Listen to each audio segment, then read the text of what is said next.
TR. Rajendar என்று சொன்னாலே அனைவருக்கும் முதலில் நினைவுக்கு வருவது அவரின் தாடியும் தெறிப்பேச்சும் ரைமிங் பஞ்சுகளும் அடுக்குமொழி வசனங்களும் தான். நடிகர், பாடகர், இயக்குனர், இசையமைப்பாளர், பாடலாசிரியர் என பல பன்முக திறமையுடன் திரையுலகில் மாஸ் காட்டி வந்தார் டி.ஆர். ராஜேந்தர்.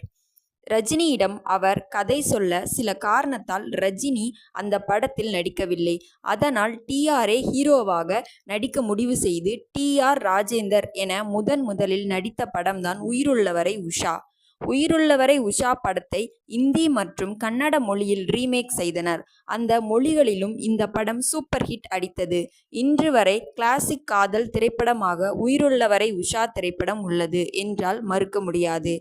காதலிக்காக டி.ஆர். இயக்கி நடித்து சூப்பர் ஹிட் கொடுத்த படம்தான் உயிருள்ளவரை உஷா.